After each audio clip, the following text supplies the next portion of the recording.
Hi everyone. तो recently मैंने अपना सेट सी का paper arbitration and conciliation act clear किया है। इनफैक्ट आज ही क्लियर किया है, क्योंकि अगर आप नीचे एग्ज़ाम का डेट एंड टाइम देखेंगे तो वो आज का ही है 23rd। और as you can see on the top right corner of my screen, आज की रिकॉर्डिंग डेट भी 23rd ऑफ मार्च ही है। 4 to 6 PM मेरा एग्ज़ाम था और अभी कुछ 9 बज रहे हैं और मैं अभी ही घर आया हूँ अपना। तो मैंने सोचा कि why don't I share the exact strategies that I followed, और क्यों ना मैं ही एक ओवरव्यू आपको दे दूं स्टडी मटेरियल का, सो दैट आप बहुत जल्दी अपना ये जो कोर्स है उसको बहुत जल्दी कवर कर पाएँ। अलोंग साइड आप ये मेक श्योर कर पाएँ कि जो क्वेश्चंस मेरे एग्ज़ाम में आए हैं वो मैं आपको सेम टाइम पे अभी ही मैं रिकॉल करके आपको while helping you going through the study material मैं आपको उसी टाइम में बता दूँ। उससे ये बेनिफिट रहेगा कि कि आप, क्योंकि अभी इनिशियल स्टेज पे है ये जो एसपीएम इम्प्लीमेंटेशन है, तो आईसीआई अभी ज़्यादा डिफिकल्ट क्वेश्चंस नहीं पूछ रहा और रिपीटेड क्वेश्चंस आ रहे हैं। तो अगर मैं अभी आपको ये मार्क करवा देता हूँ, there is going to be very high probability कि वही एग्ज़ाम पेपर रिपीट हो जाए आपके ही एग्ज़ाम में। सेकेंडली, ये जो पेपर है आर्बिट्रेशन एंड कॉन्सिलिएशन एक्ट का, मैंने जब अपने फाइनल का रजिस्ट्रेशन किया था तो मैंने रिस्क मैनेजमेंट चूज़ किया था। लेकिन क्योंकि बहुत लंबे समय से आईसीआई उसको इम्प्लीमेंट कर नहीं रहा, तो आर्बिट्रेशन एंड कॉन्सिलिएशन एक्ट बाकी कंपैरेटिवली जितने भी पेपर्स अभी तक इम्प्लीमेंट हुए उसमें सबसे ज़्यादा कम टाइम लगाने वाला है और सिर्फ 120 पेजेस के अंदर ये पूरा कवर्ड है। और ये है भी बहुत ज़्यादा ईजी है कि मैं जो ये वीडियो बता रहा हूँ, trust me on this guys, कि आप बस अपना एक आईसीआई मॉड्यूल पीडीएफ में ओपन करके लीजिए, या फिर आपको चाहिए तो प्रिंट आउट भी ले सकते हैं। अदरवाइज़ इसकी कोई ज़रूरत नहीं है, सिर्फ आप ये लेक्चर बस सुन लीजिए एक बार और 2 बार। आप अगर इस लेक्चर के थ्रू 2 बार गो थ्रू कर लेते हैं तो आई एम वेरी श्योर कि जैसे आई हैव स्कोर 92 मार्क्स, तो आपके इससे कम नंबर या एटलीस्ट आपको पासिंग की तो टेंशन लेने की दिक्कत ही नहीं है, क्योंकि there is going to be a very high probability कि जो क्वेश्चंस मैं आपको बताऊँ वही एज इट इज़ एग्ज़ाम में रिपीट हो जाएं। तो आपको ये मेक श्योर करना है कि ये जो लेक्चर है इसको आप ज़रा सा भी स्किप ना करो और एक एक सेकेंड इसका आप यूटिलाइज़ करो, ताकि आप भी बहुत ज़्यादा ईजीली बहुत अच्छे नंबर स्कोर कर पाएँ। तो अगर मैं आपको लेके चलूँ आर्बिट्रेशन एंड कॉन्सिलिएशन एक्ट का, हाँ एक और चीज़, अभी तक आईसीआई की ऐसी कोई रिक्वायरमेंट नहीं है कि जो आपने पेपर सेलेक्ट किया है अपने सीए फाइनल के रजिस्ट्रेशन के टाइम पे वही आपको अपेयर करके पास पढ़ना पड़ेगा। इनफैक्ट अगर आप आईसीआई की एलएमएस वाली वेबसाइट पर जाके विजिट करके देखेंगे तो उसमें उन्होंने स्पेसिफिकली जो इनिशियल एक खुलते ही एक डिक्लेरेशन आती है उसमें दे हैव स्पेसिफिकली प्रोवाइडेड कि irrespective of the fact that which paper you have selected at the time of registration, it won't matter for the applicability of set C and set D, because the paper which you are willing to apply and appear, you can appear for the same and you can start watching the lectures for the same. तो इसी के लिए I would suggest कि अगर आपने कोई भी paper लिया हो, अगर you want to quickly pass the exam, क्योंकि knowledge acquisition can be done at a later stage also, but at this stage of time when the MCQs are pretty easy and ICI has not yet implemented negative marking. अगर you are watching this video in much ahead in future, तब तक ICI might have implemented MCQ, I mean negative marking, then I am not really sure. But अभी तक there is no negative marking in this, so it is very easy to appear and pass in this exam, and that too only 120 pages you have to cover, that too of ICI module, of which also I will help you make corrections or cuttings in ICI module of the aspects of study material which are irrelevant or are duplicated multiple times. तो अब शुरू करते हैं इसके साथ। आप बस अपने साथ ICI मॉड्यूल है तो वो खुल के बैठ जाइए, otherwise you can just plug your earphones in and you can just calmly listen to this video. तो अब शुरू करते हैं। आर्बिट्रेशन एंड कॉन्सिलिएशन एक्ट के अंदर सिर्फ और सिर्फ 4 चैप्टर्स हैं आपके पास, जिसमें इनिशियल वन इज़ इंट्रोडक्शन, जहाँ पे बहुत सारे alternate methods of dispute resolutions के बारे में बताया जाता है, like arbitration is one such ADR, conciliation is one such ADR by ADR I mean alternate dispute resolution, ADR alternate dispute resolution क्या होता है अभी हम बताएंगे, सिर्फ अभी हम एक ओवरव्यू ले लेते हैं। Third one is mediation, then is negotiation, then Lok Adalat, और एंड में ये हमें एक एडवांटेजेस बताएंगे कि क्या क्या एडवांटेजेस होते हैं ADR के, वो हम सब पढ़ेंगे। अब इसी में ही जो ये आर्बिट्रेशन है और कॉन्सिलिएशन है, इनके फर्दर चैप्टर्स हैं। आर्बिट्रेशन को डील करता है इसी मॉड्यूल का चैप्टर 2 एंड चैप्टर 3, और जो कॉन्सिलिएशन है इसको डील करता है चैप्टर 4, और आपका कोर्स पूरा का पूरा सिलेबस ही खत्म हो जाएगा। मीडिएशन, नेगोशिएशन और लोक अदालत है, इसका सिर्फ इंट्रोडक्शन चैप्टर 1 में दे रखा है, और उसके बाद इसके पूरे स्टडी मटेरियल में इसकी कोई बात नहीं की गई है। चैप्टर 2 में जो आर्बिट्रेशन के बारे में बताया जाता है वो आता है डोमेस्टिक आर्बिट्रेशन की क्या होता है, सब कुछ बात करेंगे। और चैप्टर 3 में होता है फॉरेन आर्बिट्रेशन की। And chapter 4 is about conciliation. ये पूरा एक स्टडी मटेरियल है। अगर हम नीचे जाएंगे चैप्टर 2 में फंडामेंटल ऑफ आर्बिट्रेशन, इसमें सिर्फ डोमेस्टिक आर्बिट्रेशन की बात होती है, जिसमें एक मेजर प्रोविजन है आर्बिट्रेशन एग्रीमेंट क्या होता है, फिर कैसे कंडक्ट होगी आर्बिट्रल प्रोसीडिंग्स, आर्बिट्रल अवार्ड कैसे आएगा, अवार्ड के बारे में बातें, कोई रिकोर्स है क्या नहीं उस अवार्ड के ऊपर, और फाइनलिटी कैसे होगी और इन्फोर्समेंट कैसे होगा, इस सब के बारे में बातें हैं। उसके बाद फॉरेन अवार्ड्स के रिलेटेड क्या है, कितने कितने टाइप्स के आर्बिट्रल अवार्ड्स होते हैं, एड हॉक, डोमेस्टिक, इंटरनेशनल, और फॉरेन अवार्ड्स की इन्फोर्समेंट कैसे होती है। इसी में ही 2 ट्रीटीज़ हैं, न्यूयॉर्क कन्वेंशन है और एक जिनीवा कन्वेंशन है, उसके बारे में बात होगी। और फिर नीचे कॉन्सिलिएशन के बारे में कुछ बातें होंगी जो कि हम डिस्कस करने वाले हैं, बहुत ईजी रहने वाले हैं, trust me on this. Just अब आपको सिर्फ और सिर्फ मेरे साथ ये सुनना है, और you have to make sure कि आप एक भी सेकंड स्किप ना करें, ताकि यू कैन मेक श्योर कि कोई भी आपको कॉन्सेप्ट ना सोचे। तो अब हम फाइनली शुरू करते हैं अपने चैप्टर 1 के साथ। तो इसमें यू हैव दिस बेनिफिट कि मेरी ये जो PDF है जिसमें मैंने बहुत ज़्यादा चीज़ें लिखी हुई हैं, वो ही मैं आपको एज इट इज़ प्रोवाइड करवा दूंगा, ताकि आपको बेनिफिट रहे कि आपको, क्योंकि मैंने इसमें ना आप देखेंगे बहुत सारी चीज़ें कट कर रखी है। जैसे ये कट कर रखी है कि ये बस एक बार आप पढ़ लेंगे, उसके बाद फिर दोबारा पढ़ने की रेलेवेंस नहीं रहती, क्योंकि ये बहुत ही ज़्यादा कॉन्सेप्चुअल है। बस आप एक बार पढ़ लेंगे, एक बार इसको अंडरस्टैंड कर लेंगे, उसके बाद you don't have to go through it again before the exam. और मैंने ऐसे सिलेक्टेड टॉपिक निकाल रखे हैं जिसको आप, जैसे टाइम पेनल्टीज हो गई या ऐसा कुछ, जो आपको एक बार एग्ज़ाम से पहले देखना है, ताकि आप उसी टाइम एग्ज़ाम दोगे तो you can recall it very well. तो अभी हम शुरू करते हैं इस चैप्टर से। मैं अभी के लिए अपनी कटिंग्स वगैरह हटा दूंगा और बाद में ले आऊँगा, ठीक है। तो अभी के लिए I can just create a layer, second layer, जिसमें all of this will be gone. तो सबसे पहले बात शुरू करते हैं alternate methods of dispute resolution की, ADR, जिसको ऑल्टरनेट डिस्प्यूट रेजोल्यूशन मेथड्स की बात करते हैं। तो सबसे पहले हमें पता होता है कि 2 पार्टीज़ हैं, अगर वो बिजनेस ट्रांजैक्शन करेंगी, बाय सेल करेंगी, कोई भी ट्रांजैक्शन करेंगी, तो उसमें कभी भी कोई भी डिस्प्यूट अराइज हो सकता है, कोई भी डिफरेंस ऑफ ओपिनियन अराइज हो सकता है। जैसे मान के चलिए कि मैं कहीं किसी से सामान खरीद रहा हूँ, मैं कोई क्वालिटी एक्सपेक्ट करके सामान खरीद रहा था और सामने वाले ने कोई और क्वालिटी एक्सपेक्ट करके कॉन्ट्रैक्ट में एंटर किया, और हमारे बीच में डिस्प्यूट राइज हो गए कि मुझे उनसे ब्रीच हो गया कोई भी कॉन्ट्रैक्ट का, मुझे मान लीजिए 10 लाख रुपए की आई वांट पेनल्टी, लेकिन अदर पर्सन इज सेइंग कि मैं तो 5 लाख ही दूंगा या मैं कुछ भी नहीं दूंगा। तो ये जो डिस्प्यूट राइज हुआ है किसी भी चीज़ को लेके, इसको रिजॉल्व करना हो अगर, तो जनरली आज तक हमें जितनी बात पता थी कि we will go to the court, जहाँ पे हम मूवीज़ में देखते हैं कि I will see you in the court और I will see you in the court. तो उसमें हम क्या कहते हैं, हम कोर्ट में जाते हैं। लेकिन हम मूवीज़ देखते आए हैं हिंदी में और बाकी मूवीज़, जहाँ पे we know that Indian judicial system is not as efficient as it should be, because the number of जजेस आर वेरी लिमिटेड पर as compared to the cases that are pending in India. तो उसके लिए ही there are many adjournments which take place, then procedure has to be followed, then the person who gets appointed as a judge may not be qualified to determine the particular subject matter which is the particular subject matter of your case. तो ऐसे ही कई सारी difficulties है जिसकी वजह से जो litigation है उसमें एक तो कॉस्ट बहुत ज़्यादा होती है, because lawyers are very expensive, और भी कई सारी डिफ़िकल्टीज आती है जिसकी वजह से बहुत ज़्यादा खिंचता चला जाता है कोई भी डिस्प्यूट है वो बहुत ज़्यादा खिंचता चला जाता है।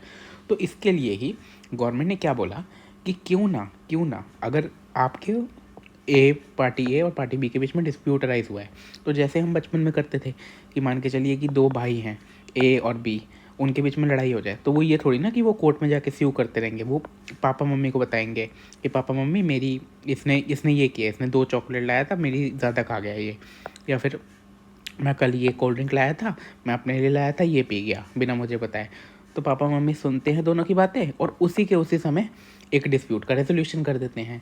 तो इसका मतलब क्या है कि हाँ, ये पार्टीज़ भी किसी एक पर्सन को अपॉइंट करेंगी कि हमारा ये डिस्प्यूट है और लॉ ये है, अब इस लॉ के अकॉर्डिंग ये डिस्प्यूट है और ये फैक्ट्स और सर्कमस्टांसेस ऑफ द केस है, आप हमें बता के दो कि इसका क्या रेजोल्यूशन होगा, और आप एक ऑर्डर दे दो, और वो ऐसा ऑर्डर होना चाहिए जो कि बाइंडिंग होगा ऑन द पार्टीज, और ऐसा ही हो जैसे कि कोर्ट का ऑर्डर है। ताकि जल्दी जल्दी ये ख़त्म हो जाए, कॉस्ट हमारी कम रहे, एफिशिएंसी बहुत अच्छी हो, और हमें एक ऐसा बाइंडिंग ऑर्डर मिल जाए जिसकी वजह से we both the parties to the contract can settle our dispute. तो यही है ऑल्टरनेटिव डिस्प्यूट रेजोल्यूशन मेथड्स।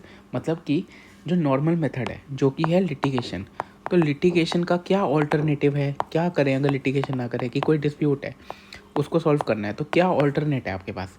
इसका ऑल्टरनेट है आर्बिट्रेशन, कि आप आर्बिट्रेशन कर लो या कॉन्सिलिएशन कर लो। ये कई सारे तरीके हैं आर्बिट्रेशन, कॉन्सिलिएशन वगैरह। आई होप आपको एक basic understanding of alternate dispute resolution क्या होती है वो आपको क्लियर हो गई हो। अब हम जाते हैं आगे, क्या लिखा है स्टडी मटेरियल में। Alternative method of dispute resolution ADR are use to dissolve ADR are used to resolve dispute outside the ordinary court system. In other words, these are method alternative to litigation. तो alternative to litigation method है और कई सारे methods हैं, जैसे कि arbitration है, conciliation है, मीडिएशन है, नेगोशिएशन है, लोक अदालत है। इसके बाद क्या है, ये सब इररेलेवेंट है क्योंकि इनके बारे में हमें बताया नहीं है, तो कट कर दीजिए आप। ये बस डायग्राम है, इसको कट कर दीजिए। अब आर्बिट्रेशन का एक बहुत छोटा इंट्रोडक्शन है। टू बी ऑनेस्ट आपको ये पढ़ने की ज़रूरत नहीं है क्योंकि जो सेकंड चैप्टर आने वाला है उसमें आर्बिट्रेशन को बिल्कुल खोल के रख दिया है, उसमें बहुत डेप्थ में आप पढ़ ही लेंगे, लेकिन ये इंट्रोडक्शन है। तो चलिए आपको मैं एक इंट्रोडक्शन देने के लिए बता देता हूँ।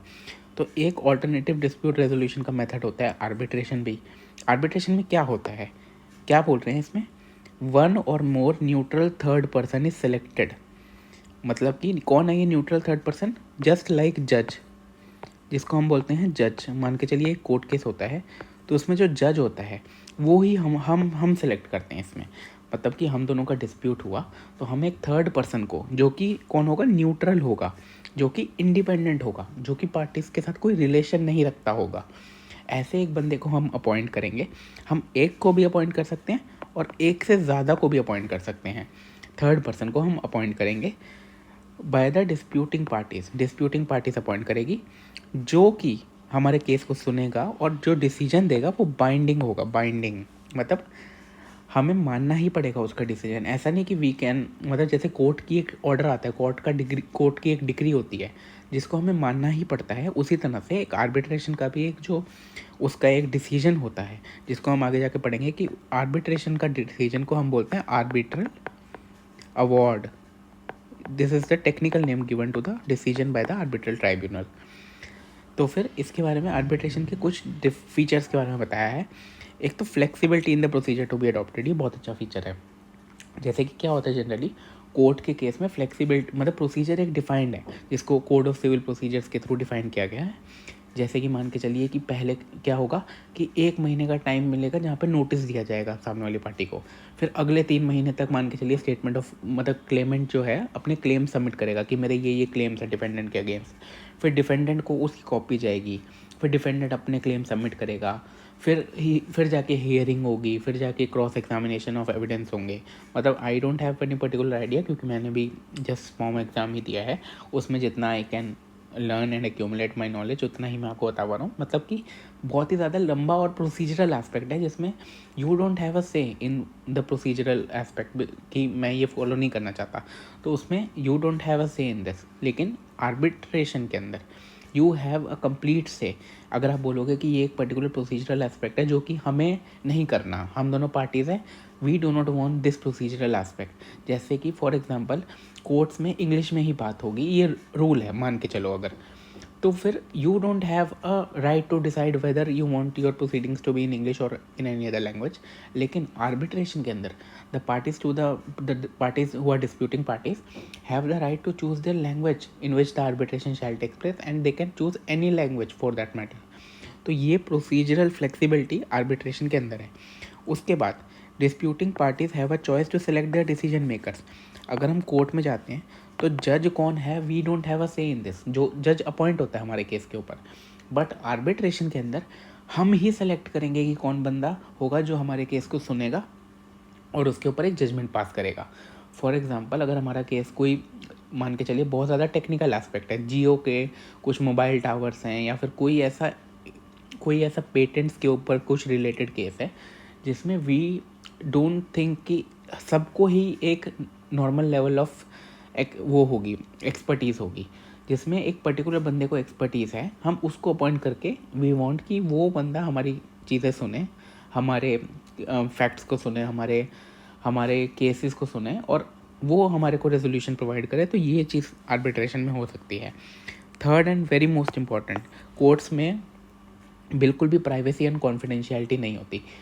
कोर्ट्स बिल्कुल ओपन होते हैं, कोई भी बंदा जाए, कोई केस चल रहा है, वो उसका पार्ट बनना चाहता है, सुनना चाहता है कि क्या डिसीजन हो रहा है, क्या कौन से वकील क्या पास करें, तो वो सुन सकता है। हर एक चीज़ इज़ अवेलेबल पब्लिकली। लेकिन आर्बिट्रेशन में इट इज़ वेरी प्राइवेट, मतलब कि you and the other disputing party and the arbitrator, इसके अलावा वो केस के बारे में किसी को आइडिया भी नहीं होगा। आपस में सॉल्व करो और एक बाइंडिंग डिसीजन लेके चले जाओ। एंड में वी नो कि एक binding decision, final binding decision होता है, वो हमने सुन लिया। और आर्बिट्रेशन का जो डिसीजन होता है, जो बाइंडिंग होता है, उसके अगेंस्ट अपील भी नहीं फाइल होती है, बहुत इंपॉर्टेंट है। इसमें लिखा है normally no appeal against decision of arbitrator, मतलब कुछ केसेस में अपील होती है, वो आगे आएगा। जैसे कि फॉर एग्जांपल कि जो पार्टीज़ ने आर्बिट्रेशन एग्रीमेंट बनाया था, वो आर्बिट्रेशन एग्रीमेंट ही अगर इनवैलिड हो गया, या जो आर्बिट्रेशन है वो लीगल ही नहीं थी चीज़, जो उसका वो था, कॉन्ट्रैक्ट था अंडरलाइन, वो ही लीगल नहीं था, तो आर्बिट्रेशन का अवार्ड को, जो भी आर्बिट्रेशन का डिसीजन है, उसको रिपील ऑफ किया जा सकता है ऐसे। और फिर ये लेस फॉर्मल होता है देन अ कोर्ट ट्रायल। इसको आपने एक बार पढ़ लिया, अब इसके ऊपर कांटा लगा दीजिए, क्योंकि अब आपको इसको दोबारा पढ़ने की नीड नहीं है बिल्कुल भी। इसके बाद में शुरू हो जाता है कॉन्सिलिएशन। टू बी ऑनेस्ट, इसको भी आपको पढ़ने की जरूरत नहीं है, क्योंकि कॉन्सिलिएशन चैप्टर 4 में इन डिटेल आपको बताया गया है, अपनी मॉड्यूल के चैप्टर 4 में इन डिटेल आपको आ गया है। सही बताऊँ तो मैं दूसरे वाले लेयर ले आता हूँ, ताकि उसमें मेरे सब कुछ किया हुआ है। यहाँ पे कॉन्सिलिएशन की बात करते हैं, तो conciliation is less formal form of arbitration. Arbitration होता है, लेकिन कॉन्सिलिएशन लेस फॉर्मल। कॉन्सिलिएशन में क्या होता है, अगर मैं सिंपल बताऊँ, इसमें क्या होता है, दो पार्टीज होते हैं, ए और बी। आर्बिट्रेशन एक तरह से कोर्ट को ही मिमिक करता है, बस उसमें लोग हमारे अपॉइंटेड होते हैं जो डिसीजन सुनाते हैं, प्रोसीजर हमारा होता है, प्राइवेसी रहती है, कॉन्फिडेंशियलिटी रहती है, लेस फॉर्मल होता है। कॉन्सिलिएशन में क्या होता है, एक बात है, आर्बिट्रेशन के अंदर होता कोर्ट जैसा ही है। जैसे कोर्ट में होता है ना कि एक पार्टी विन करेगी, एक पार्टी लूज़ करेगी, मतलब कि ज़ीरो सम गेम है। अगर आप विन करना चाहते हो तो आपको दूसरी पार्टी को हराना ही पड़ेगा, लेकिन आपको भी पता है कि दूसरी पार्टी जो हारेगी तो उसके मन में एक दुख रह जाएगा हमेशा के लिए, और रिलेशनशिप्स ख़राब हो जाएंगे। मान के चलिए आपने किसी के साथ बिजनेस किया और आपके बीच में डिस्प्यूट्स अराइज हो गए, और आपने आर्बिट्रेशन किया या लिटिगेशन किया, और आप गलत साबित हुए और आपको पेनल्टी भरनी पड़ गई, तो आपके रिलेशनशिप्स तो ख़राब हो गए ना उस बंदे के साथ। आप उनसे बिजनेस करने में आगे उतना मन नहीं करेगा आपका कि यार ये गलत हुआ इसके साथ, ये पार्टी मतलब अच्छी नहीं है, मतलब आपके साथ ठीक नहीं हुआ। लेकिन कॉन्सिलिएशन में क्या होता है कि आप एक पर्टिकुलर, आप क्या करोगे, विन विन सिचुएशन लाने की कोशिश करोगे। मतलब कि ये कॉन्सिलेटर बंदा आएगा आपका और सामने वाली पार्टी को बिठाएगा, दोनों की बातें सुनेगा और दोनों की कम्युनिकेशन बताएगा कि ठीक है, ये डिस्प्यूट है, आप बताइए क्या करना चाहिए। कोई एक ऐसा सेटलमेंट ले आओ जिस पर दोनों राज़ी हो जाएं, ताकि बिजनेस रिलेशन बचे रह जाएं। ये होता है कॉन्सिलिएशन। मतलब कि इसमें विन लॉस नहीं होता, इसमें एक रिलेशनशिप मेंटेन रह जाती है, जिसमें कि दोनों की सहमति से कि क्या सेटलमेंट करें। Best word is settlement. यहाँ पे सेटलमेंट होता है कि हाँ, हम ऐसे सेटलमेंट कर लेते हैं एक चीज़ का। तो कॉन्सिलिएशन क्या लिखा हुआ है, less formal form of arbitration होता है। The process of conciliation is to facilitate settlement between the party. Settlement is the approach in conciliation that we follow, कि सेटलमेंट हमें करवानी है। पार्टीज़ क्या करते हैं, एंगेज करते हैं कॉन्सिलिएटर को, जो कि दोनों की बातें सुनता है और सेटल करवाता है उनका डिस्प्यूट। अलग अलग वो, इसके बाद ये सब रेलेवेंट नहीं है। एक चीज़ है कि वॉलंटरी प्रोसेस है, ये बहुत अच्छा है, इस पर क्वेश्चन नहीं आया खैर मेरे एग्ज़ाम में, लेकिन ये है अच्छा पॉइंट कि इसके अंदर कोई आर्बिट्रेशन एग्रीमेंट नहीं चाहिए होता। मतलब एक आर्बिट्रेशन एग्रीमेंट होता है जो आर्बिट्रेशन के लिए मैंडेटरी होता है, लेकिन कॉन्सिलिएशन की जब हम बात करते हैं तो प्रायर एग्रीमेंट की ज़रूरत नहीं है। मतलब कि आप सामने वाले को, पर्सन को बोलो कि I invite you for a conciliation, सामने वाले पर्सन ने अगर उसी टाइम एग्री कर लिया तो आप कॉन्सिलिएशन प्रोसीडिंग्स में एंटर कर गए। तो ये होता है मेजर, और ये less formal form of arbitration होता है। पार्टीज बाउंड नहीं होते कॉन्सिलिएशन के डिसीजन के अगेंस्ट। जैसे मान के चलिए कॉन्सिलिएटर बैठा और उसने बोला कि ऐसे ऐसे सेटल कर लीजिए, और आपको ठीक लगा, सामने वाले को ठीक लगा, आप बाध्य नहीं हैं उसको फॉलो करने के। कॉन्सिलिएशन ने बोला कि आपका देना सामने वाला पार्टी 10 लाख डिमांड करे, आप कह रहे हैं 5 लाख, चलिए 7.5 लाख में सेटलमेंट कर लीजिए, 7.5 लाख आप दे दीजिए, दोनों के बीच की बात है। तो ये नहीं कि you have to agree to 7.5 lakhs. लेकिन आर्बिट्रेशन में क्या है, अगर आर्बिट्रेशन ने बोल दिया ना कि 9 लाख दीजिए, तो that is final and binding. Arbitration is just like court. Court judgment देते समय ये नहीं पूछती ना कि आपको एग्री है, आप राज़ी हैं, आप खुश हैं इस ऑर्डर से, वो सिर्फ अपना ऑर्डर देती है। सिमिलरली आर्बिट्रेशन में भी ऑर्डर ही आता है, लेकिन कॉन्सिलिएशन में आपके ऊपर कोई बाध्य नहीं है ऑर्डर। अगर उन्होंने बोला 7.5 lakh, if you do not agree to it, you do not have to agree on this, you can simply reject the same, or you can post your counter claim कि I want to pay this much only and this is what I believe is final payable from my side। तो फिर final एक settlement होती है। मान के चलिए कि फाइनली सारे लोग मान गए कि 6 लाख में सेटलमेंट ठीक है, और आप भी मान गए, सब कुछ हो गया, और एक फाइनल एग्रीमेंट आ गया कि हाँ, I agree to pay the other person 6 lakh as a compensation damage. तो फिर अगर एक एग्रीमेंट बन गया at the end of conciliation proceedings, तो फिर कॉन्सिलिएशन का ये जो डिसीजन है which is underlying as a part of settlement agreement at the end of conciliation, वो फिर बाध्य हो जाएगा ऑन द पार्टीज, वो फिर प्रॉपरली बाउंड हो जाएगा, उसको एक्सेप्ट करना पड़ेगा। ये लिखा है ना, if the parties accept the recommendation of the conciliation then it shall become binding and enforceable on them. एक डिफरेंस आता है आर्बिट्रेशन और कॉन्सिलिएशन का, ये मेरे एग्ज़ाम में नहीं आया, और टू बी ऑनेस्ट ये ज़्यादा रेलेवेंट भी नहीं है, लेकिन तब भी अगर आप इसको एक बार भी गो थ्रू करेंगे तो you will get an good understanding of the same. तो इसलिए मैं ये गो थ्रू नहीं करवा रहा, या फिर आपको चाहिए तो चलो करवा ही देता हूँ, छोड़ो। एक आर्बिट्रेशन में क्या होता है कि न्यूट्रल थर्ड पार्टी को अपॉइंट करते हैं जो कि डिसीजन मेक करके देता है हमारे लिए, और उसका डिसीजन फाइनल बाइंडिंग होता है, ठीक है। कॉन्सिलिएशन में क्या होता है, एक थर्ड पार्टी ही इन्वॉल्व होती है जिसको हम कहेंगे कॉन्सिलेटर। वो डिसीजन नहीं देता, वो फैसिलिटेट करता है communication and negotiation between the parties, but does not make a binding decision. लेकिन वो डिसीजन नहीं सुनाता कि ऐसे ऐसे कर लो, डिसीजन हो गया final. Decision making authority arbitrator के पास होती है, वो फाइनल और बाइंडिंग डिसीजन दे सकता है। कॉन्सिलिएटर के पास कोई डिसीजन नहीं होती, लेकिन वो हेल्प करता है पार्टीज को कि कॉमन ग्राउंड रीच कर ले और एक म्यूचुअली एक्सेप्टेबल एग्रीमेंट पे आ जाए वो। उसके बाद ये बाइंडिंग एग्रीमेंट तभी होता है जब एक एग्रीमेंट आ जाए eight the end of the conciliation proceedings. अब लेवल ऑफ द प्रोसेस क्या होता है, आर्बिट्रेशन बहुत फॉर्मल होता है, मतलब ये कोर्ट को ही मिमिक करता है आर्बिट्रेशन, लेकिन कॉन्सिलिएशन जनरली लेस फॉर्मल होता है, ठीक है। न्यूट्रल थर्ड पार्टी क्या है, यहाँ पे जज की तरह एक्ट करती है, वो केसेस सुनेगी और एक डिसीजन बता देगी। लेकिन कॉन्सिलिएटर जो होता है लोगों से बात सुनता है, लोगों से ही डिराइव करता है कि आपको क्या ठीक लगता है, आपका पर्सपेक्टिव क्या है, आप क्या सॉल्यूशन क्या एक्सेप्टेबल होगा आपको। इसका डिसीजन बाइंडिंग होता है आर्बिट्रेशन का, लेकिन कॉन्सिलिएशन का डिसीजन बाय डिफ़ॉल्ट बाइंडिंग नहीं होता। लेकिन अगर एक एग्रीमेंट आ जाए it becomes binding only if they choose to formalise it through a separate agreement, ठीक है। नेक्स्ट है मीडिएशन। मीडिएशन भी सिमिलर टू एक वही होता है कॉन्सिलिएशन। दो पार्टीज़ हैं, एक कॉन्सिलिएटर अपॉइंट किया है जो कि इन दोनों के बीच में एक सेटलमेंट एग्रीमेंट लाने की कोशिश करेगा। कॉन्सिलिएशन में क्या होता है, ये जो बंदा है ये थोड़ा सा ऐसा रोल प्ले करता है कि वो सॉल्यूशंस प्रपोज करेगा। मीडिएशन में क्या फ़र्क है कि सिर्फ वो सॉल्यूशंस प्रपोज नहीं करेगा, वो पार्टीज़ को ही बोलेगा कि आप अपनी तरफ से सॉल्यूशन लाओ और दोनों का सेटलमेंट करवाने का ट्राई करेगा। बहुत छोटा और बारीक डिफरेंस है ये दोनों के बीच में। कॉन्सिलिएशन मोर और लेस सिमिलर टू मीडिएशन ही है, लेकिन मीडिएशन में बस ये होता है कि पार्टीज़ की तरफ से सॉल्यूशन आता है, ना कि जो मीडिएटर है वो सॉल्यूशन बताता है। लेकिन कॉन्सिलिएशन में कॉन्सिलिएटर भी सॉल्यूशन एक प्रपोज कर सकता है कि मेरे हिसाब से ये सॉल्यूशन हो लगता है, आपकी क्या राय है। लेकिन मीडिएशन सामने से कोई सॉल्यूशन नहीं प्रपोज करेगा, वो बोलेगा आप दोनों आपस में डिसाइड करो और बताओ क्या आपके हिसाब से एक सेटलमेंट हो सकता है। मीडिएशन क्या है, एक ऑल्टरनेट डिस्प्यूट रेजोल्यूशन मेथड है जो फैसिलिटेट करता है एक न्यूट्रल थर्ड पार्टी मीडिएटर के थ्रू। इसके बाद मैंने कट ही कर रखा है ये, इसका मतलब ज़्यादा इंपॉर्टेंट नहीं है। ये हिस्ट्री ऑफ मीडिएशन ये सब भी पढ़ने की ज़रूरत नहीं है, ये एक इंपॉर्टेंट क्वेश्चन है। मतलब यह ऐसे कि बैग एक्सरसाइज में आया, मेरे एग्जाम में नहीं आया, कि पंचायत एक फॉर्म ऑफ मीडिएशन होता है। ये आपको सिर्फ इतनी सी बात ये याद रखनी है। बाकी इसको घुसने की ज़रूरत नहीं है, क्योंकि मीडिएशन पंचायत बस एक बहुत ज़्यादा लंबे समय से चला है और ये मीडिएशन का एक मेथड है।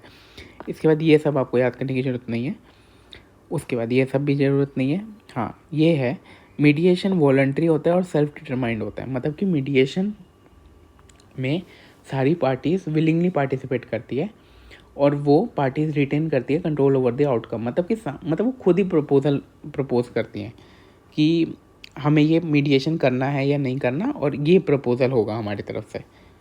उसके बाद इम्पार्शियलिटी एंड न्यूट्रलिटी, इसका मतलब यही है कि जो मीडिएटर है उसको इम्पार्शियल और न्यूट्रल रहना चाहिए। वो हर केस में होता है।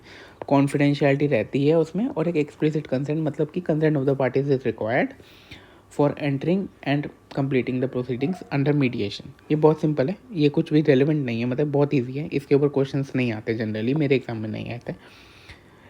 ये पढ़ लीजिए अगर मन है तो। इफेक्ट मतलब impartiality and neutrality of the mediator is central to the effectiveness of mediation. और ठीक है, एक एग्जांपल है, मतलब कि दो के बीच में लड़ाई हुई, उन्होंने बोला एक मीडिएटर अपॉइंट करेंगे, और मीडिएटर था किसी का भाई। तो फिर मीडिएटर किसी का भाई नहीं हो सकता, क्योंकि उसको एक इम्पार्शियल और न्यूट्रल पार्टी होना पड़ेगा।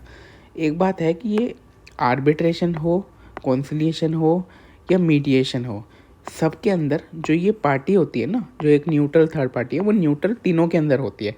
मतलब कि किसी का रिश्तेदार, किसी का सगा, ये सब नहीं हो सकता कोई पार्टी का सगा हो। मतलब कि दो जिन पार्टीज़ के बीच में डिस्प्यूट है, तो जो इनका रिजॉल्व कराएगा वो बंदा इनसे बिल्कुल भी रिलेटेड नहीं होना चाहिए, क्योंकि रिलेटेड होगा तो वो उसका फेवर करेगा ना, इसलिए वो रिलेटेड नहीं होना चाहिए। कॉन्फिडेंशियलिटी, मीडिएशन में भी कॉन्फिडेंशियलिटी रहती है। हाँ, ये एक बहुत इंपॉर्टेंट पॉइंट है कि जो मीडिएशन के अंदर जो प्रोसीडिंग्स होती है ना, जितनी भी होती हैं मीडिएशन के अंदर जो प्रोसीडिंग्स होती हैं, इसके अंदर जो इन्फॉर्मेशन शेयर की जाती है या जो डॉक्यूमेंट्स शेयर किए जाते हैं, ये बहुत इंपॉर्टेंट है कि ये प्राइवेट रहेंगे और can not be used as evidence in court. Mediation के अंदर स्पेशली, कि मीडिएशन के अंदर जो भी आपने बातें डिस्कस करी, कोई भी आर्ग्यूमेंट्स हुए, वो कोर्ट में आप कल को ये नहीं बोल सकते कि इसने मीडिएशन के टाइम पे ये बोला था, फिर वो कोर्ट में एडमिसिबल नहीं होगा। मीडिएशन में आप जाते हो तभी जब आपको पता हो कि ये चीज़ें जो भी मैं इसमें बात बोलूँगा वो मेरे अगेंस्ट कोर्ट में नहीं एनफोर्स हो पाएगी। इसके बाद क्या है कि एक एग्जांपल दे रखा है, ये आप रीड कर लीजिए। अच्छा एग्जांपल है कि एक मीडिएशन हो रही थी जिसमें पार्टीज़ ने अपनी कुछ पर्सनल इन्फॉर्मेशन शेयर कर दी। तो जो मीडिएटर है उसकी रिस्पॉन्सिबिलिटी है not to disclose this information to the other party X, neither this can be taken as an evidence in court of law. ठीक है, ये बहुत सिंपल है कि ठीक है, ईजी है। एक्सप्लिसिट कॉन्सेंट मैंने आपको बता दिया। ये जो मीडिएशन का प्रोसेस है ये एज सच बिल्कुल भी इंपॉर्टेंट नहीं है कि स्टार्ट होगा, उसके बाद इंट्रोडक्शन एंड ओपनिंग स्टेटमेंट्स होंगी, फिर जॉइंट डिस्कशन होगा, फिर प्राइवेट डिस्कशन होगा, फिर नेगोशिएशन होगी, प्रॉब्लम सॉल्विंग होगी, फिर एग्रीमेंट होके, जिसको वही एग्रीमेंट जो कॉन्सिलिएशन में भी होता है, जिसको हम सेटलमेंट एग्रीमेंट बोलते थे, वो होगा, और फिर एक क्लोजर हो जाएगा, मतलब कि ख़त्म हो जाएगा ये एग्रीमेंट। और ये बहुत सिंपल है, मतलब मैंने ही खुद अपने मन से एक बार, मतलब अपने सेल्फ स्टडी के लिए एक बार रीड किया, और जब मैं सेकंड टाइम रीड करने आया एग्ज़ाम से मान लीजिए 2 घंटे पहले, तो मुझे लगा कि यार ये नीड है नहीं, ये बहुत ही ज़्यादा एक कॉन्सेप्चुअल अंडरस्टैंडिंग है कि हाँ, अगर एग्ज़ाम में क्वेश्चन बना भी, ऐसा कुछ लर्न करने की ज़रूरत नहीं है। तो फिर मैंने इसको कट कर दिया। इसलिए मैं भी आपको सजेस्ट करूँगा, बस एक बार इसको गो थ्रू कर लीजिए, उसके बाद आप कट कर दीजिए, इसकी कोई ज़रूरत नहीं है। ठीक है, और चाहिए तो आप देख सकते हैं जो जो चीज़ें मैंने हाईलाइट करी है वही चीज़ें पढ़ लीजिए, इसमें कुछ ज़्यादा है नहीं, और कुछ नोट्स भी लिखे हैं वो भी आप देख सकते हैं। ये पूरा ही डॉक्यूमेंट, बस कुछ चीज़ें हटा के जो मुझे लग रहा है कि मेरी ही है, मतलब दिखानी नहीं चाहिए यूट्यूब पे, या फिर कुछ मैंने हिंदी में लिखा है उसको मैं करेक्ट करके ये अपलोड कर दूंगा। आपको चाहिए तो मेरे टेलीग्राम चैनल से आपको डिस्क्रिप्शन या कमेंट सेक्शन में लिंक मिल जाएगा, वहाँ से you can search it up and download from there. इसके बाद ये हम बात करें रोल ऑफ मीडिएटर, ये भी ज़रूरी नहीं है। मतलब जो जो चीज़ें मैंने कट कर रखी है वो सब ज़रूरी ही नहीं थी मेरे एग्ज़ाम के लिए, मतलब फालतू में I wasted my time in reading the same, क्योंकि एंड में I could not revise the same and exam में पूछे भी नहीं गए। जैसे फैसिलिटेशन, अगर मैं आपको बहुत ईजीली बता दूँ, इधर से बता दूँ, फैसिलिटेशन की मीडिएटर क्या करता है, फैसिलिटेट करता है दोनों पार्टीज़ के बीच में एक सेटलमेंट एग्रीमेंट बन सकता है या नहीं बन सकता, इम्पार्शियल होना चाहिए, न्यूट्रलिटी, ये सेम है जैसे कॉन्सिलेटर में था। कॉन्फ्लिक्ट रेजोल्यूशन एक्सपर्ट होते हैं, ये ट्रेन लोग होते हैं जो कि कॉन्फ्लिक्ट को रेजोल्यूशन करने में हेल्प करते हैं। कम्युनिकेशन स्किल्स इनकी अच्छी होती है और होनी भी चाहिए। क्रिएटर, ये क्रिएटर क्या है, मतलब क्रिएटिव प्रॉब्लम सॉल्विंग, कि मतलब वो क्रिएट करते हैं ऐसे क्रिएटिव प्रॉब्लम जो कि नॉर्मल प्रॉब्लम्स के बियॉन्ड जाके सोचने में हेल्प करता है। यही एग्जैक्ट क्वेश्चन एक मेरे में आया आज के एग्ज़ाम में, ये क्रिएटर पॉइंट के ऊपर। इसमें था कि क्रिएटिव प्रॉब्लम सॉल्विंग एक मीडिएटर करता है encourage, helping parties to think beyond the traditional solution. इसी लाइन के ऊपर था एग्जैक्ट क्वेश्चन, कि यहाँ पे लिख दिया a dash encourages creative problem solving by helping parties think beyond traditional solutions. तो इसमें सारे ऑप्शन थे। टू बी ऑनेस्ट इसका करेक्ट आंसर कॉन्सिलिएशन भी है, लेकिन क्योंकि आईसीआई की मॉड्यूल में लिख दिया उन्होंने कि भैया मीडिएशन है इसका आंसर, तो वो सही आंसर मीडिएशन ही होगा। तो you have to remember this, कि एक ये पॉइंट करके चले जाओ, वरना ऐसे कितना ही याद करोगे। तो एक ये पॉइंट बस एक याद कर लो। उसके बाद ये डिफरेंस दे रखा है आर्बिट्रेशन मीडिएशन का, वो यू कैन रीड, बहुत ईजी है, मतलब कुछ खास डिफरेंट भी नहीं है एज़ कम्पेयर टू कंसिलिएशन। एक डिफरेंस है जो बहुत ज़्यादा अच्छा है मीडिएशन और कंसिलिएशन का, क्योंकि इसमें ज़्यादा डिफरेंस है नहीं। एक डिफरेंस जो मैं आपको बता रहा था वो फर्स्ट पॉइंट में दे रखा है रोल का। मीडिएटर क्या करता है, एक फैसिलिटेटिव रोल है, जिसमें अटेम्प्ट करता है कि एक सॉल्यूशन की तरफ गाइड करे। इसमें ये लाइन, दस the solution should come from the parties themselves, मतलब कि मीडिएटर जो है वो खुद से आगे बढ़कर एक सॉल्यूशन को प्रपोज नहीं कर सकता कि आप ऐसे ऐसे कैसे कर दो और सॉल्व कर लो अपना dispute. Just give me a second.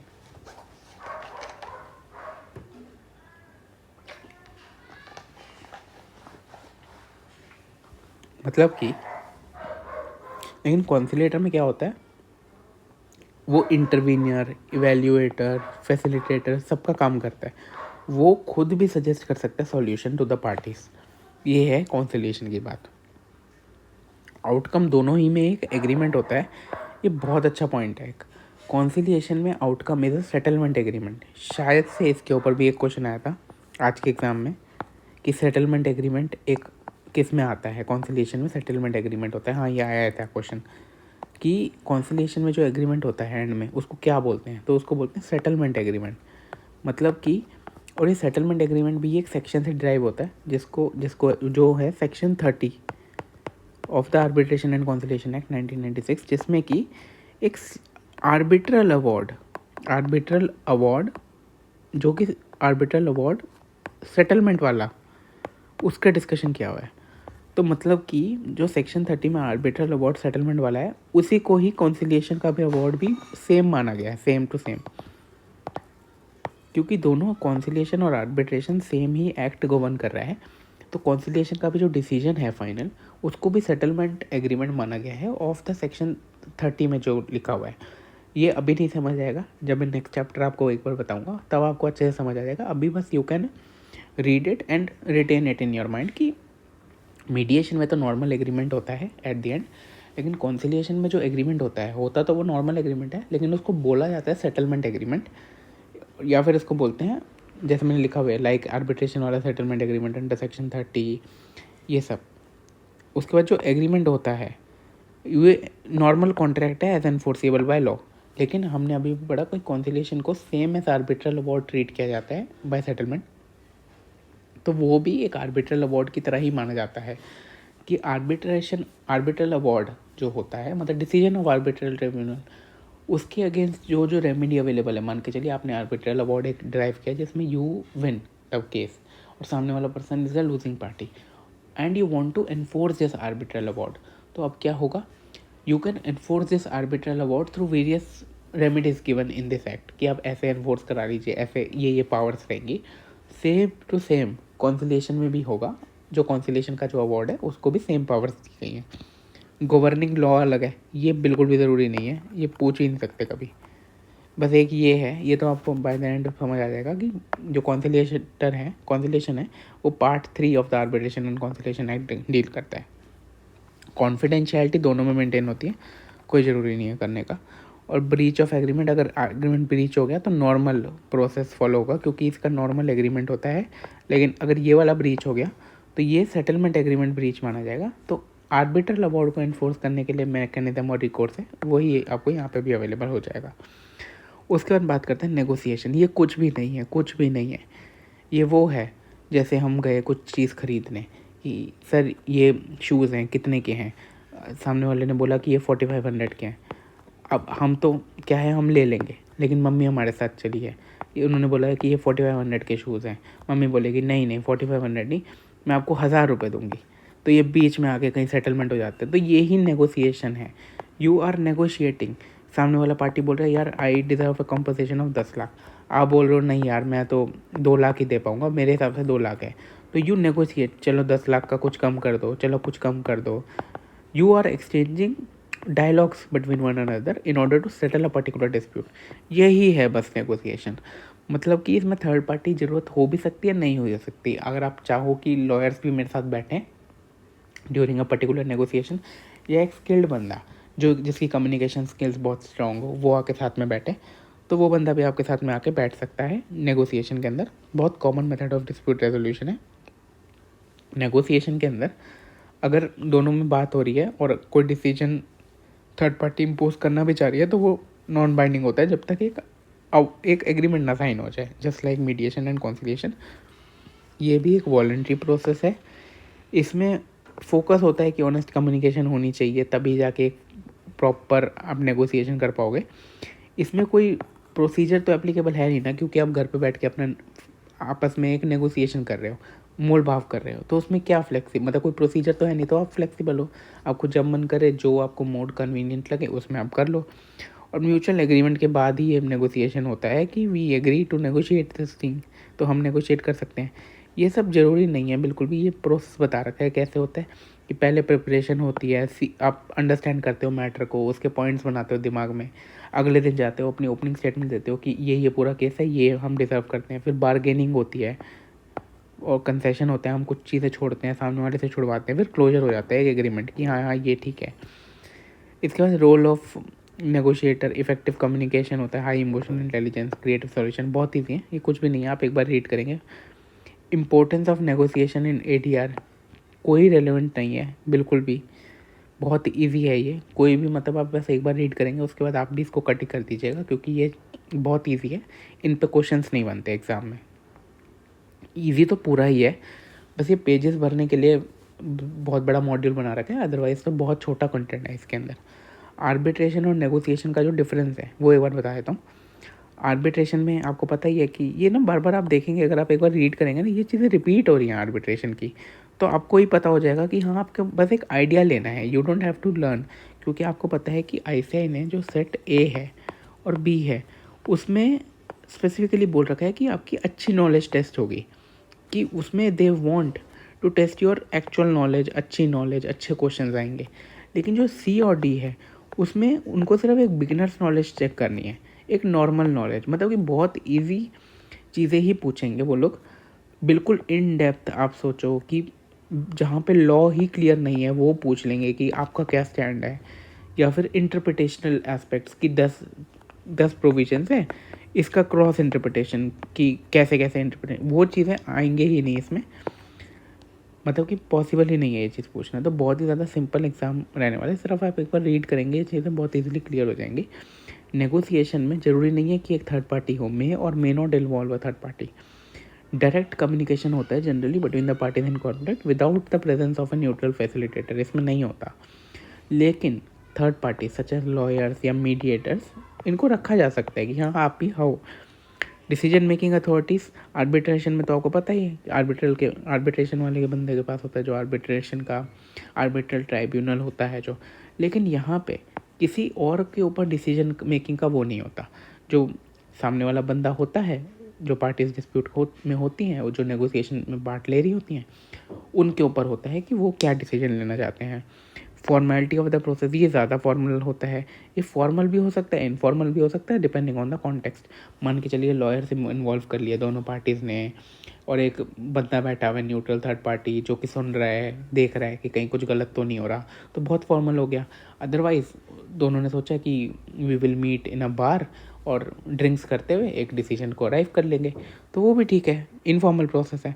Confidentiality क्या है, ये भी कॉन्फिडेंशियल है, ये भी कॉन्फिडेंशियल है। लेकिन इसमें क्योंकि आपको पता है कि वो अपने बंदे ला रहा है, ये अपने बंदे ला रहा है, तो फिर हो सकता है इसमें कॉन्फिडेंशियल ब्रीच हो जाए। ये जनरली कॉन्फिडेंशियल ज़्यादा रहता है, ये भी कॉन्फिडेंशियल रहता है। बस ये डिपेंड करता है एग्रीमेंट के ऊपर कि कैसे कैसे चीज़ें कंडक्ट की जा रही है। अब मैं इतना सब कुछ आपको बता रहा हूँ, ये सब रेलेवेंट ही नहीं है, क्योंकि ये सब बहुत मेजर चांस है नहीं पूछा जाएगा एग्ज़ाम के अंदर, क्योंकि एक क्लियर ही नहीं है आईसीआई भी। जो चीज़ें यहाँ पे आईसीआई ने एक पर्टिकुलर स्टैंड ले रखा है, आगे जाके कहीं और ही स्टैंड ले रखा है, कुछ और ही स्टैंड ले रखा है।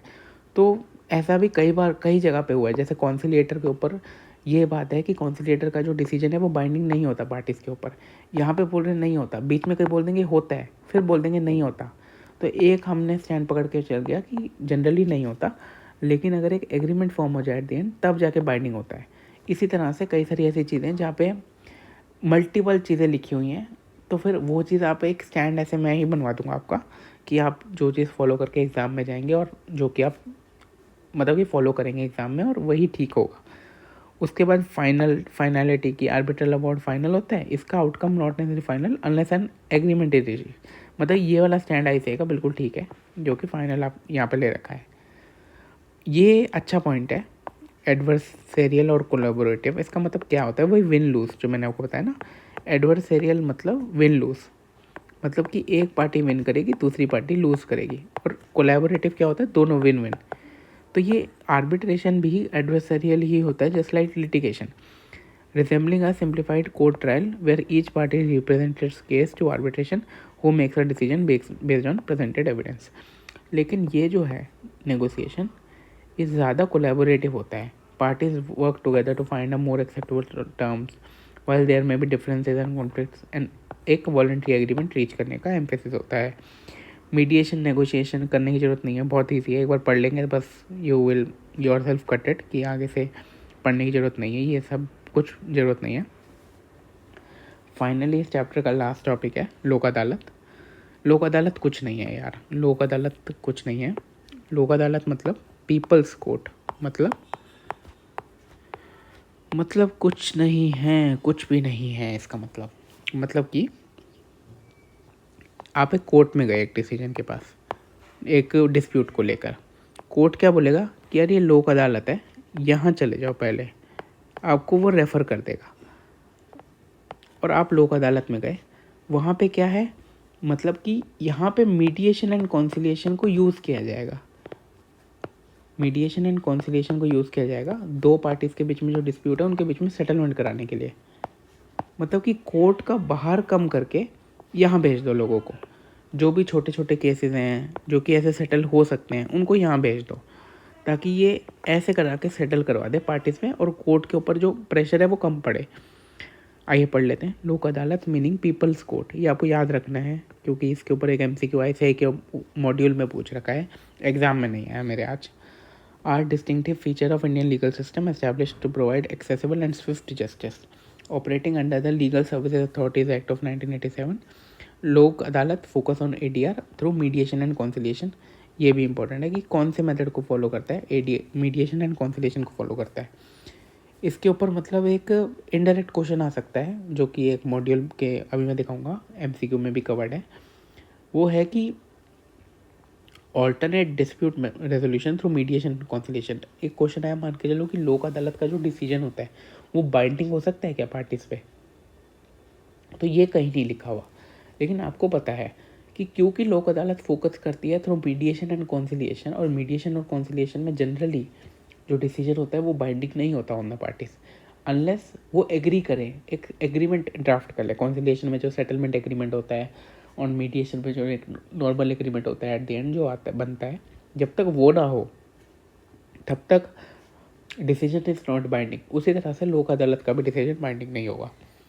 लोक अदालत वॉलंटरी नेचर है, पार्टीज़ को वो रेफ़र करेंगे, अगर उनका मन है तो जाएंगे, अदरवाइज वो बोल देंगे we do not want to take part in Lok Adalat and we want to proceed with the courts proceedings only. तो वो कोर्ट के प्रोसीडिंग्स में ही आगे they can proceed, allowing parties to approach them willingly और based on courts recommendation. These forum prioritize easy settlement, encouraging active participation from the disputing parties with jurisdiction over, देख लीजिए ये इंपॉर्टेंट है, family disputes के ऊपर होती है jurisdiction, property conflicts के ऊपर होती है, जो प्रॉपर्टी कॉन्फ्लिक्ट्स हो जाती हैं घर के अंदर, मोटर एक्सीडेंट क्लेम्स, बहुत अच्छी बात है कि दो लोगों का एक्सीडेंट हो गया और आपस में जो क्लेम्स है कोर्ट से हट के या लोक अदालत में आ जाओ। और कई सारे लेवल्स पर ऑपरेट करते हैं, नेशनल, ये सब ज़रूरी नहीं है, ये सब काट दिया जो ज़रूरी नहीं है। और एडवांटेजेस ऑफ ADR है, बस एक बार पढ़ने की नीड है, उसके बाद इस इधर से क्वेश्चन आ सकते हैं, लेकिन वो बहुत ही ज़्यादा आप इजी कॉन्सेप्चुअल अंडरस्टैंडिंग पे सॉल्व कर लेंगे। ADR जो मेथड होते हैं कंपैरेटिव टू लिटिगेशन, मतलब कोर्ट में जाओ लिटिगेशन करो, उसके क्या बेनिफिट होंगे आइए देख लेते हैं। मोर वायबल, इकोनॉमिक, एफिशिएंट है। सही बात है, पैसे बहुत कम लगेंगे। मान लो कोई केस है वो 10 साल चला और कोई चीज़ है जिसके through you have resolve your dispute in let's say 6 months, आपने 6 महीने के अंदर ही अपना डिस्प्यूट रिजॉल्व करा लिया। मतलब यहाँ पे 10 साल का आपने लॉयर को फ़ीस पे की, यहाँ पे सिर्फ 6 महीने के लिए फ़ीस पे की। आपने यहाँ 10 साल अप डाउन किया और यहाँ पे सिर्फ 6 महीने अप डाउन किया और यहाँ पे डिस्प्यूट रिजॉल्व हो गया। तो ये ज़्यादा इकोनॉमिकल है ना, इसमें कम पैसे खर्च होंगे और यहाँ पे बहुत ज़्यादा पैसे खर्च होंगे। प्रोसीजरल फ्लेक्सिबिलिटी है यहाँ पे, मतलब कि ये नहीं कि आपको इतनी देर पहले पहुँचना ही पड़ेगा, किसी दिन सामने वाला बंदा नहीं आ रहा तो हमारे बीच में कोई कम्युनिकेशन ही नहीं है, हम पहुँच गए, सामने वाला बंदा नहीं आया, एडजर्न हो गई उस दिन भी। अगर ये है कि मान लो यहाँ पे है नॉर्मल एक आर्बिट्रेशन चल रही है और सामने वाला बंदा नहीं आ रहा, तो आर्बिट्रल ट्राइब्यूनल है जो जो जज है आर्बिट्रेशन का, वो पूछ लेगा सामने वाली पार्टी से, अगर आप आ रहे हो, नहीं आ रहा तो दूसरी पार्टी को भी बता देगा, क्योंकि उसके पास तो सिर्फ एक केस है ना, कोर्ट में तो हज़ारों लाखों केस हैं। तो सामने वाले को पता ही नहीं चलेगा कि कोई आ रहा है कोई नहीं आ रहा, आपकी उस दिन डेट पड़ी है तो आपको जाना है, भले ही सामने वाला आए या ना आए, उसमें टाइम वेस्ट होता है। लेकिन यहाँ पे क्योंकि ये फ्लेक्सिबिलिटी है तो आपको वैल्यूएबल टाइम सेव होगा, मनी सेव होगी और कोई बर्डन नहीं है कन्वेंशनल ट्रायल का। और प्राइवेट होती है यहाँ पे डिस्कशन, कोर्ट की तरह पब्लिक नहीं है, प्राइवेट है, तो कॉन्फिडेंशियलिटी भी मेंटेन रहती है। जो कंपनी है जिसके ट्रेड्स सीक्रेट्स होते हैं, जो नहीं चाहते कि ये हमारा एक डिस्प्यूट है जो कि पब्लिक में आए, क्योंकि हो सकता है उसका शेयर प्राइस फ्लक्चुएट हो जाए, कई सारी दिक्कतें आ सकती हैं, बाकी लोगों से कॉन्ट्रैक्ट वीक हो जाए, बैंक उनको लोन ना दे, ऐसी चीज़ें they don't wanted to go to the public forum, तो they can choose arbitration as a method जिसमें कि कॉन्फिडेंशियलिटी भी उनकी मेंटेन रहेगी। उसके बाद अब क्योंकि हम जज अपना खुद ही अपॉइंट करते हैं आर्बिट्रेशन में, तो फिर हम एक ऐसे बंदे को अपॉइंट करेंगे ना जिसके पास उस टॉपिक की स्पेशलाइज्ड नॉलेज हो। जज को तो बहुत सारी चीज़ों की नॉलेज हो सकती है, उनको लॉ इंटरप्रेट करना आता है बहुत अच्छे से, लेकिन हो सकता है एक पर्टिकुलर चीज़ में एक पर्टिकुलर स्पेशलाइज्ड नॉलेज की रिक्वायरमेंट हो, जो इसमें हो सकता है जज उतना केपेबल ना हो डिसीजन लेने के लिए, तो हम बंदा ही ऐसा सिलेक्ट करेंगे जो कि एक प्रॉपर स्पेशलाइज्ड नॉलेज वाला बंदा हो, जो कि उस फील्ड से रिलेटेड एक एक्चुअल नॉलेज दे पाए। इसलिए ये भी एक इसका बेनिफिट है कि हम स्पेशलाइज्ड एक्सपर्टीज़ वाले बंदे को ट्राइब्यूनल पे अपॉइंट कर सकते हैं एज अ मीडिएटर, आर्बिट्रेटर, कॉन्सिलेटर और न्यूट्रल एडवाइज़र। ये भी बात ठीक है। क्रिएटिव सॉल्यूशन इसमें होते हैं, sustainable outcomes, greater satisfaction, improved relationships improve हो जाती है, कोर्ट में तो ख़राब ही होती है, और पर्सनल रिलेशनशिप्स में ऑल्सो सफ़र लेस। ये भी मोर और लेस सेम पॉइंट है। MCQs अगर हम देखें, लोक अदालत मैंने आपको बोला था कि पीपल्स कोर्ट से मतलब है इसका, वही आंसर है। Panchayat is the form of mediation, मैंने आपको बोला था कि ये पॉइंट यहाँ के मॉड्यूल में, वहाँ एग्ज़ाम में तो शायद नहीं आया ये। आगे नॉर्मल से केसेस हैं, इसमें पूरा पूरा आप पढ़ लीजिएगा, बहुत सिंपल है। मैं आपको लास्ट की लाइन पढ़ा देता हूँ। The court has referred the case to Lok Adalat for speedy resolution. ठीक है, प्राइमरी ऑब्जेक्टिव क्या है लोक अदालत का इन दिस केस, तो ठीक है मैं इसमें एक सेकेंड लेयर में आपको बता देता हूँ। ठीक है, तो क्या है primary objective of Lok Adalat in this case? To determine the criminal liability for the accident and punishment for it. पहली बात, ये जितने भी ये चीज़ें आ जाए ना क्रिमिनल, इसके ऊपर ना ADR का कोई भी मेथड एप्लीकेबल नहीं है। क्या मतलब सर? इसका मतलब है कि सर देखिए, क्रिमिनल चीज़ों पे हम चाहते हैं कि कोर्ट ही हमारा डिसीजन ले, वो आपस में सेटल होने वाली चीज़ नहीं है कि दो पार्टीज़ ने एक बंदे को अपॉइंट कर दिया कि यार इस पार्टी ने ना मेरे इसके कोई रिलेटिव का मर्डर कर दिया, तो चलिए सेटलमेंट करा देते हैं दोनों के बीच में। नहीं नहीं, वहाँ कोर्ट आएगा और फिर वहाँ सज़ा प्रॉपर होगी, वहाँ पे फिर सेटलमेंट नहीं होगा, वहाँ प्रॉपर सज़ा होगी एक्चुअल। तो ये क्रिमिनल चीज़ें ना ADR के थ्रू नहीं होते, तो जहाँ भी क्रिमिनल ये पॉइंट तो बिल्कुल नहीं होगा। To impose a binding decision on the parties involve, आ गया ना ये घुमा के क्वेश्चन। लोक अदालत में चीज़ को रेफ़र किया है इन्होंने, लोक अदालत में कह रहे हैं बाइंडिंग डिसीजन। अब वी नो दैट लोक अदालत works on the principle of mediation and conciliation, और मीडिएशन एंड कॉन्सिलिएशन में क्या होता है, एक बाइंडिंग डिसीजन नहीं आता अनलेस एग्रीमेंट रीच हो जाए। तो फिर बाइंडिंग डिसीजन तो हो ही नहीं सकता ये। To facilitate a voluntary settlement between Kapil and Amit, हाँ ये हो सकता है, क्योंकि मीडिएशन एंड कॉन्सिलिएशन में वॉलंटरी सेटलमेंट होता है, ये हो सकता है। और ये इसका कोई मतलब नहीं है, फाइनेंशियल कंपोजिशन ओवर रिकन्सिलिएशन, ये कोई मतलब नहीं है, ठीक है। नेक्स्ट क्वेश्चन, इसके बाद हम आए कि ये भी एक आप केस पूरा पढ़ सकते हैं अपने आप ही। उसके बाद बोला है कि both the parties express their desire to continue their business but are firm on their respective claim to address the अच्छा कॉन्सिलिएशन, मतलब एक इनका एक डिस्प्यूट हुआ जिसमें कॉन्सिलिएशन हुआ, तो कॉन्सिलेटर को क्या पढ़ना चाहिए, दोनों का बात सुननी चाहिए और एक डिसीजन देना चाहिए। Disregards the reason provided by एक party and focus only on दूसरा पार्टी, ऐसा तो नहीं होता ना। जब भी कोई डिस्प्यूट होता है और एक बंदे को डिसीजन लेने का एक वो दिया जाता है, राइट दिया जाता है, तो उसको दोनों पार्टीज़ को सुनना है और एक फिर डिसीजन देना है। यहाँ लिखा है कि एक पार्टी को तो सुन लो, दूसरी पार्टी को मत सुनो, ये तो गलत है। Investigate the transportation issues to determine the default, कि मतलब ट्रांसपोर्टेशन इश्यूज ढूंढो कि डिफ़ॉल्ट किसका है। अब एक बात है कि default determine the fault, fault determine करना कॉन्सिलेशन में नहीं होता ना, कॉन्सिलेशन में तो एक सेटलमेंट होता है हमारा, हमें पता है। ये जो फॉल्ट डिटर्मिनेशन है ये आर्बिट्रेशन में हो सकता है, कि आर्बिट्रेशन में भी आर डिटरमाइनिंग कि कौन सी पार्टी फॉल्ट पे है, लेकिन सेटलमेंट में तो हमें, कॉन्सिलेशन में तो हमें सेटलमेंट कराना है। या फिर एक पार्टी को एनकरेज कर रहे हैं हम कि एक्सेप्ट कर दो full responsibility for the deal, है ये भी हम नहीं करेंगे, क्यों करेंगे। ये वाला पॉइंट है ना, explore possible solution and compromise, यही तो होता है कॉन्सिलेशन में कि सॉल्यूशंस को हम ढूंढते हैं और कॉम्प्रोमाइज़ करवा देते हैं, ठीक है, ये पॉइंट हो गया। एक और ऐसा ही केस है, Messrs life design architect date insist, ये ठीक है, both parties express a willingness to the arbitration as how the arbitration ensure impartiality and avoid conflicts in the proceedings, ये क्वेश्चन है बहुत easy. By openly expressing bias during the proceeding, मतलब कि जो बायस है बता दो, ये बहुत गलत है, क्योंकि जो आर्बिट्रेटर होता है या कॉन्सिलेटर होता है या मीडिएटर होता है, ये न्यूट्रल थर्ड पार्टी होता है, न्यूट्रल थर्ड पार्टी होता है, मतलब कि ये बायस हो ही नहीं सकता। तो अगर कोई बायस्ड बंदा है और वो अपना बायस बता देगा कि मैं तो पार्टी ए और पार्टी बी के डिस्प्यूट में ये बी का तो मैं सगा भाई लगा, ये बताने से वो बन ही नहीं सकता आर्बिट्रल ट्राइब्यूनल, मतलब कि जज बन ही नहीं सकता उस चीज़ का। तो वो ओपनली एक्सप्रेसिंग बायस, ये पॉइंट ही गलत है।